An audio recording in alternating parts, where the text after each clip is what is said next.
بسم اللہ الرحمن الرحیم۔ آپ دیکھ رہے ہیں دعا اور حکمت چینل۔ عبقری رسالہ صفحہ با صفحہ، عبقری فروری 2026، پیج نمبر 39۔ گم شدہ اشیاء۔ انا للہ و انا الیہ راجعون۔ یا جامع و یا معیدو، یہ عمل چوری شدہ اشیاء کے لیے پڑھیں، انشاءاللہ جلد ہی آپ کا مطلوبہ سامان مل جائے گا۔ سلسلہ وار آپ بیتی۔ جنات کا پیدائشی دوست، قسط نمبر 194۔ علامہ لاہوتی پراسراری، ایک ایسے شخص کی سچی آپ بیتی جو پیدائش سے اب تک اولیاء جنات کی سرپرستی میں ہے۔ اس کے دن رات جنات کے ساتھ گزر رہے ہیں۔ قائرین کے اصرار پر سچے حیرت انگیز دلچسپ انکشافات قسط وار شائع ہو رہے ہیں، لیکن اس پراسرار دنیا کو سمجھنے کے لیے بڑا حوصلہ اور علم چاہیے۔ حیرت کا جہان، کمال ہی کمال، گزشتہ سے پیوستہ۔ دودھ کے غار میں ہم چلتے رہے، آگے بڑھتے رہے۔ وہ ایک پرلطف جنگل میں آ کر کھل گئی۔ انوکھا جنگل، ٹھنڈی ہوائیں، معطر فضائیں، پھلدار درخت، خوبصورت لٹکے ہوئے انار، سیب اور نامعلوم ایسے پھل تھے، چونکہ یہ پھل وہ پھل تھے جو میرے شناسہ تھے۔ وہ صاحب جو ہمیں ساتھ لے کر جا رہے تھے، وہ کسی درخت سے ایک پھل توڑ کر سب کو ایک ایک پھل دیتے۔ ہم پھل کھاتے، نامعلوم وہ کیسے ہضم ہوتے، کتنے میٹھے، نرم اور کتنے پرلطف ہوتے۔ زندگی کے لطف سارے بھول گئے، جن ذائقوں کے نام سنے، دیکھے، سوچے، وہ سب فراموش ہو گئے، اور ایک حیرت کا جہان تھا، ایک حیرت کی دنیا تھی، انوکھا نظام تھا، انوکھی دنیا تھی، کمال ہی کمال تھا۔ آگے گئے تو کچھ درختوں کے اندر سے پھلوں کا رس نکل رہا تھا، اور وہ بہہ بہہ کر ایک خوبصورت سی نالی بنی ہوئی تھی۔ وہ نالیاں سب جمع ہو رہی تھیں، ایک دریا تھا، اس میں جا رہی تھیں۔ وہ دریا خود پھلوں کے رس کا دریا تھا۔ کہنے لگے، آپ اس دریا سے چند گھونٹ پئیں گے؟ ہمیں یہ منظر دیکھ کر حیرت ہوئی۔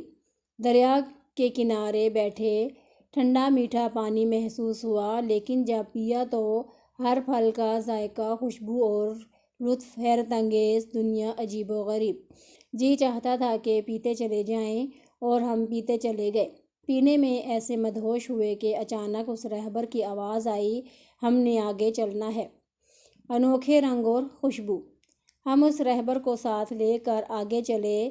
دریا بہہ رہا تھا، دریا کے دائیں بائیں ہر درخت سے رس نکل رہا تھا، اور وہ رس مختلف تھا، اور وہ آپس میں مل کر ایک انوکھا رنگ بنا رہے تھے۔ ان کی خوشبو دور سے سونگھنے کو مل رہی تھی۔ ابھی اس جہان سے نکلے بھی نہ تھے کہ آگے ایک اور جہان ہمیں ملا، جہاں ہر طرف پھول تھے، اور ہر پھول سے اس کے رس کے قطرے ٹپک رہے تھے، اور وہ رس حسن و جمال میں بھی، خوبصورتی میں بھی بے مثال تھا۔ اور اس نے ہمیں ایک پھول توڑ کر دیا۔ اس پھول کے اندر قطرے لگے تھے۔ کہنے لگا، یہ قطرے چوس لیں، پھر پھول سونگھ لیں۔ ہم نے وہ قطرے لبوں کو لگائے۔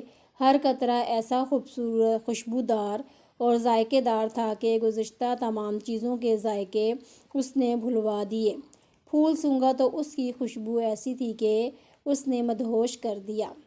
احساس ہوتا تھا کہ شاید نیند کی غنودگی ہے، اور نیند ایسی کہ جو انسان کو دکھوں اور غموں سے دور کر دے، دکھ اور غم اس کے قریب تک نہ آئیں۔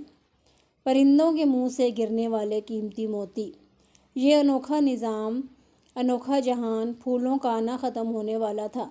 ہر پھول کا اپنا رنگ تھا، ہر پھول کی اپنی بناوٹ تھی۔ یوں طرح طرح کی پھول کلیاں، غنچے، اور ان سے ٹپکنے والا رس جو زمین میں جذب ہو رہا تھا۔ حیرت کا نظام تھا، حیرت کا جہان تھا۔ میرے الفاظ میرا ساتھ نہیں دے رہے، میرے الفاظ کو لفظ نہیں مل رہے، اور لفظ مجھ سے چھن رہے ہیں۔ اس جہان کو میں الفاظ میں کیسے پرو سکتا ہوں؟ ہم اسی طرح پھولوں کے اس گلستان میں پھرتے رہے۔ چلتے چلتے ایک اور جہان آیا۔ وہ پرندوں کا جہان تھا۔ خوبصورت بیل بوٹے، درخت، چھوٹے بڑے، ہر درخت میں ٹھنڈی ہواؤں پر پرلطف جھونکے، ایسے جو انسان کو مدہوش کر دیں اور ایسے جو انسان کے اندر ایک شوق اور ولولہ پیدا کریں۔ انہوں نے ہمیں پرندوں کے نغمے سنائے۔ ایک پرندہ ایسا تھا جو درخت کی ایک شاخ سے اٹھتا دوسری شاخ پر جاتا، ہر نغمے کے ساتھ اس کے منہ سے موتی گرتے، زمین پر آتے۔ میں نے وہ موتی اٹھائے۔ میں نے پوچھا یہ کیا موتی ہیں؟ اس مخلوق نے بتایا یہ وہ موتی ہے جو دنیا میں آپ کو نہیں ملیں گے، نہ کسی سمندر کی گہرائی میں، نہ سیپ نہ صدف کہیں سے نہیں ملیں گے۔ ہر ذائقہ، ہر گھونٹ ایسا جو بھلایا نہ جا سکے۔ اس میں ہر موتی وہ ہے جو بہت انمول اور قیمتی ہے۔ اس پرندے نے سارا دن یہی کرنا ہے۔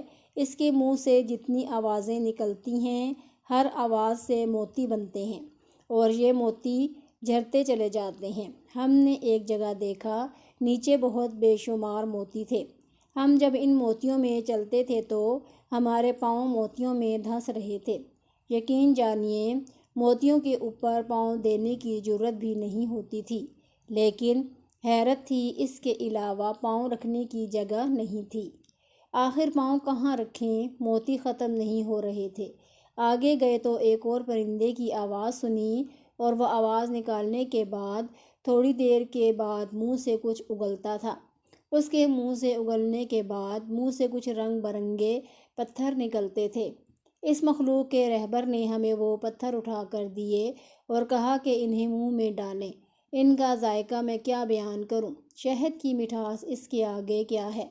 کس مٹھاس کی تشبیہ اور مثال دوں؟ ہر ذائقہ جدا، ہر گھونٹ جدا۔ یہ پتھر نہیں تھے، کچھ ایسے ذائقے تھے جو بھلائے نہیں جا سکتے۔ عقل سے ماروا علم۔ نامعلوم کتنا وقت گزر گیا۔ مجھ سے ہمارے رہبر نے پوچھا آپ کو علم ہے کتنا وقت گزر گیا؟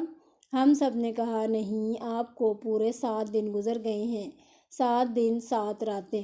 اگر آپ میرے ساتھ چلتے رہیں گے تو 7 صدیاں یوں ہی گزر جائیں گی۔ ہر قدم کا ذائقہ لذت سرور اور ہوگا۔ ہر تھوڑی دیر کے بعد ایک جہان بدل جائے گا، ایک جہان کے بعد دوسرا جہان، دوسرے کے بعد اگلا جہان۔ بس یہ جہاں تھا جو ہمیں چلا جا رہا تھا۔ مجھے اس انوکھی مخلوق کے رہبر پر حیرت تھی، لیکن اس سے زیادہ حیرت اس جن پر تھی جس کے پاس ایک شاخ کی قلم اور ایک دوات تھی۔ اور وہ دوات کیا تھی؟ وہ قلم کیا تھا؟ وہ علم کیا تھا؟ کوئی کمال تھا، اور ایسا کمال تھا جس کمال کے اندر انسانی ساری سوچیں، انسان کی ساری حدیں، عقل، علم، فہم و فراست، شعور، احساس، آگاہی، بس سب ختم ہو جاتا تھا۔ انوکھے نظام کا دروازہ۔ ابھی یہ سفر جاری تھا۔ میرے دوست جن نے مجھے کہا اس رہبر کو واپس جانا ہے، اس نے حیرت سے مڑ کر دیکھا۔ کہنے لگا جو علم آپ کے پاس ہے، جس علم کی طاقت پر آپ نے پہاڑ کے اندر اس انوکھے نظام اور جہان کا دروازہ کھلوایا ہے، اس کے